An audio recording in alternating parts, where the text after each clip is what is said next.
सो प्रश्न 15 करते हैं। सो बोला 12, 18 और 25 से पूर्णतः विभाज्य छोटी से छोटी पूर्ण घन संख्या है। हमें चेक करना है इसमें से कौन सी पूर्ण घन संख्या है जो कि 12, 18 और 25 से कट रही है। तो कैसे करेंगे भैया? इन सब का लीजिए एलसीएम, यानी आप लेंगे हम 12, 18 और 25 का एलसीएम। ठीक है, ठीक है सर, है ना। तो 2 से काटिए भैया सर, 6 बार कटेगा, ये 9 बार कटेगा, ये नहीं कटेगा 2 से। 2 से काटिए भैया 3 बार कटेगा, ये नहीं कटेगा, ये नहीं कटेगा, है ना। ठीक है, 3 से काटिए भैया 1 बार कटेगा, 3 बार कटेगा, नहीं कटेगा। 3 से काटिए भैया सर, कट गया ना यहाँ पर ही। 25 नहीं कटेगा, 25 5 से कटता है भैया ना, 5 बार जाएगा सर। दिख रहा है सर? बिल्कुल दिख रहा है। 5 काटिए भैया ना, कट गया। यानी हम कह सकते हैं आप, है ना, इसका एलसीएम कितना आ गया? 12, 18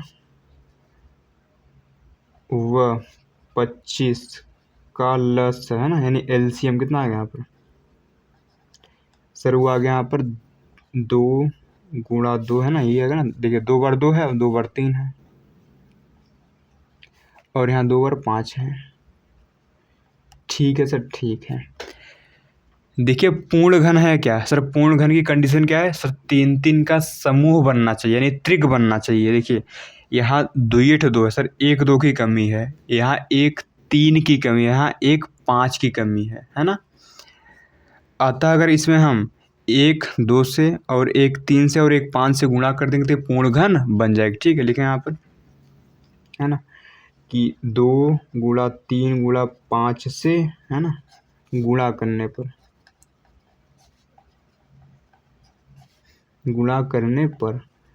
देखिए गुणा करने में क्या हो जाएगा यहाँ पर? तो हो जाएगा भैया, देखिए यहाँ पर 2 गुणा 2 ऑलरेडी था, 1 2 और आ जाएगा ना यहाँ पर। ठीक है सर, तो यहाँ 3 गुणा 3 ऑलरेडी था, 1 3 और आ जाएगा ना। यहाँ 5 गुणा 5 ऑलरेडी था, 1 5 और आ जाएगा। ठीक है सर, ठीक है। अब इनका गुणा कर लीजिए भैया, ये 8 पाता है, ये 27 पाता है, ये 125 पाता है। 125 अट्ठे होता है 1000 इंटू 27, गुणा करिए, यहाँ 27,000 आएगा। मतलब वो भैया छोटी से छोटी पूर्ण घन संख्या 27,000 है, जो कि 12 से भी कट जाएगी, 18 से भी कटेगी और 25 से भी कटेगी। विभाज्य मतलब कटती है। ठीक है, इनसे आशा करते हैं समझ में आया होगा। सो सिंपल क्वेश्चन था। अब करते हैं प्रश्न नंबर 16।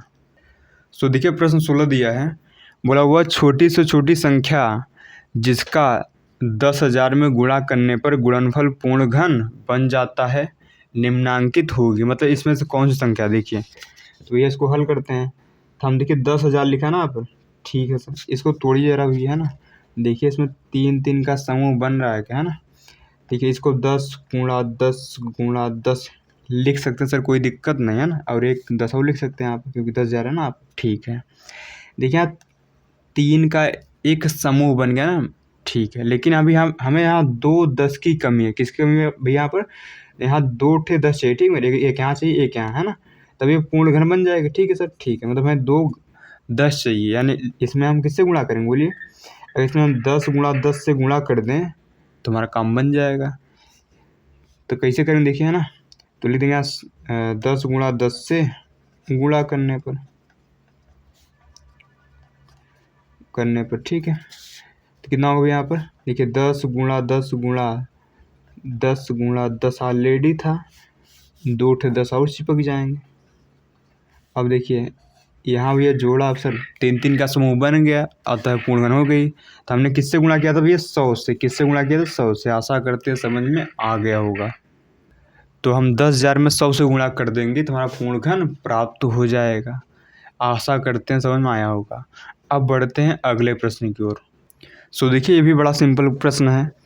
बोला वह छोटी से छोटी संख्या जिसका 8192 यानी 8,192 में भाग देने पर भागफल पूर्ण घन बन जाता है। पहले इसका कह रहे हैं भैया हम, क्या बोले? अभाज्य गुणनखंड, है ना।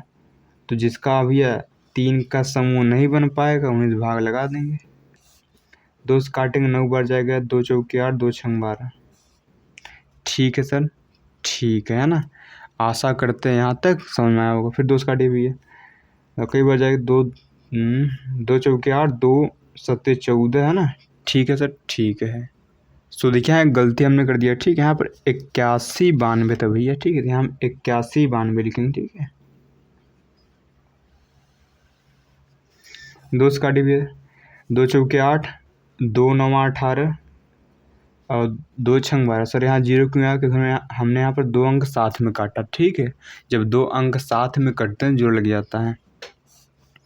2 से काटिए, 2 दूना 4, 2 0 0, 2 चौके 8, 2 अट्ठे 16, 2 1 कम 2, 2 0 0, 2 दूना 4, 2 चौके 8, 2 पंचे 10, 2 1 कम 2, 2 दूना 4, 2 दूना 4, 2 पंचे 10, 2 छंग 12, 2 1 कम 2, 2 दूना 4, 2 अट्ठे 16 है ना।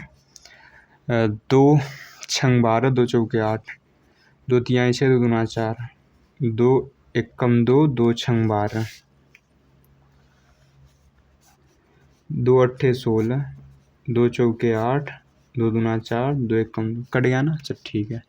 देखिए हमें 3 3 का समूह बनाना है। एक बन गया, दूसर का बन गया, तीसर का बन गया, चौथा बन गया। लेकिन यहाँ पर 1 2 एक्स्ट्रा है, इसमें 1 2 मतलब इसमें 8 2 एक्स्ट्रा है, तो हम इसी से अगर भाग लगा देंगे तो ये हट जाएगा, तो हमारा पूर्ण घन बन जाएगा। यानी इसमें 2 से भाग लगाएंगे। आशा करते हैं समझ में आया होगा। तो इसका पहला ऑप्शन ही राइट होगा। सो देखिए सिंपल क्वेश्चन था, आशा करते समझ में आया होगा। सो देखिए 18 नंबर करते हैं, जो कि है आसान, है ना। देखिए तो ये हमें बताने से कौन सा ऑप्शन राइट है। तो ये क्वेश्चन लिख लीजिए, ठीक है। यहाँ पर 27 लिखा है, -9/√3 लिखा है, -1 इतना लिखा है, ठीक है। देखिए यहाँ घनमूल है, ध्यान दीजिए, ये सब वर्गमूल है, ठीक है। यहाँ घनमूल है, कोई दिक्कत सर? कोई दिक्कत नहीं है ना। अगर 27 को आप तोड़ेंगे तो क्या मिलेगा? देखिए 3 त्रिका 9 3 27 नहीं आता सर? बिल्कुल आता है, ठीक है। इसको तो ऐसे रहने दीजिए, इनका हिसाब बाद में कर लेंगे, ठीक है। देखिए अगर आप इसको तोड़ेंगे तो यहाँ 1 गुणा 1 आएगा सर, ठीक है। 3 गुणा 3 आएगा, प्लस देखिए इसको अगर तोड़ेंगे तो 1 गुणा 1 गुणा 1 आएगा ना। नीचे देखिए 3 गुणा 3 गुणा 3 आएगा, ठीक है सर, है ना। देखिए यहाँ पर 1 3 बाहर निकल जाए, क्योंकि वर्गमूल में भैया जोड़ा बनता है, ध्यान दीजिए, है ना। ठीक है सर, यहाँ देखिए सर, यहाँ 1/3 आ जाएगा। ऊपर से 1 बार आएगा, नीचे से 3 बार आएगा। देखिए घनमूल देखिए यहाँ 3 है ना, मतलब अंदर 3 3 का जोड़ा बनेगा, 3 3 का समूह बनेगा, या फिर 3 3 का त्रिक, चाहे जो बोल लीजिए, कोई दिक्कत नहीं है ना। और देखिए सेम सेम चलेगा सर, ठीक है सर। यहाँ देखिए 3√3 बचा है, -9/√3 बचा है, ठीक है सर। एलसीएम ले लीजिए, यहाँ पर √3 आएगा। 1 से भाग दीजिए √3 में, √3 बार जाएगा, √3 गुणा ऊपर करिए तो 3 गुणा 3 नहीं आएगा। अरे √3 गुणा √3 में होगा तो 3 आ जाएगा यहाँ से, -9 या 9 -9 बटा सर √3। सर दिख ही नहीं रहा सर, दिख रहा है, ठीक है। ऊपर 0/√3। अब 0 बटा कुछ भी 0 ही तो होता है ना, सभी जानते थे। इसका हमारा थर्ड वाला राइट हो जाएगा। आशा करते हैं समझ में आया होगा। सो सिंपल प्रश्न था, कठिन नहीं था, ध्यान दीजिए। सो देखिए 19 नंबर करते हैं, बड़ा ही आसान क्वेश्चन है, ठीक है। सो देखिए हमें दिया 2 की पावर n - 2 गुणा, मतलब 2 की पावर n - 1 बराबर 4, ठीक है। हमसे n की पावर n पूछा, तो पहले n निकाल लेंगे तो n की पावर n अपने आप आ जाएगा, ठीक है। देखिए अगर इसको हम लिखना चाहे तो बोलिए, इसको मैं 2 की पावर n इंटू 2 की पावर -1 कर दूँ। क्यों सर? अरे गुणाम भैया घाते जुड़ते हैं, जोड़ इसको फिर से करेंगे तो ऐसे हो जाएगा, कोई दिक्कत नहीं, ठीक है। अब देखिए दोनों में 2 की पावर n कॉमन है, लीजिए 2 की पावर n कॉमन, यहाँ 1 बचेगा, यहाँ बोलिए 2 की पावर -1 बचाएगा, बराबर 4 चल रहा है, ठीक है सर। ये हो जाएगा यहाँ पर 2 की पावर n, एक देखिए ये क्या होगा, 1/2 हो जाएगा, बात समझिए, ठीक है। घात माइनस में तो नीचे चला जाता है, बराबर इतना। अरे ये सूत्र हो, इसलिए लिखा 1 पावर -n, इसका क्या मतलब है? इसका मतलब है कि 1/1 की पावर n। तो लिखा 10 की पावर -1, इसका मतलब है 1/10। लिखा 10 की पावर -2, इसका मतलब है 1/10 की पावर 2। नीचे जाने में घात प्लस हो जाती है, ठीक है। तो यहाँ पे नीचे के घात प्लस हो गया। अब 2 की पावर 1 2 ही तो रहता है ना। अब देखिए इनका अंदर करिए एलसीएम, ठीक है ना। यहाँ 2 आएगा, यहाँ 2 होगा, यहाँ -1 होगा, है ना, बराबर 4। भैया ऊपर कितना होगा, अंदर कितना होगा, यहाँ पर 1/2 आएगा, बराबर इतना, यानी हो गया ऊपर 2 की पावर n/2 बराबर 4। ठीक है सर, ठीक है। यहाँ देखिए इनका तिरे गुणा कर लीजिए, तो यहाँ 2 की पावर n बराबर 8 पाएगा। 2 की पावर बराबर कितना पाएगा, 2 की पावर 3। अरे 8 2 की पावर 3 होता है ना। अब देखिए यहाँ आधार सेम है तो घात भी क्या पाएगी सर, सेम पाएगी। अगर आधार सेम रहता है ना घात भी सेम हो जाती है भैया, क्योंकि एक नियम होता है। अगर लिखा है a की पावर m बराबर लिखा है a की पावर है ना n, देखिए यहाँ आधार सेम है तो यहाँ घात हमेशा बराबर पाती है। भैया हमसे पूछा क्या सर, हमसे पूछा था n की पावर n, यानी हमसे पूछा था n की पावर n कितना होगा। देखिए यानी 3 की पावर 3 जो कि होता है 27 ना, 3 3 काउंटी 27 होता है। तो हमारा आंसर क्या होगा सर, लास्ट वाला 4th नंबर राइट। आशा करते हैं समझ में आया होगा। देखिए आज की कथा में इतने ही प्रश्न करेंगे, बाकी के प्रश्न अगली कथा में करेंगे। ठीक है, तो मिलते हैं नेक्स्ट वीडियो में। ठीक है।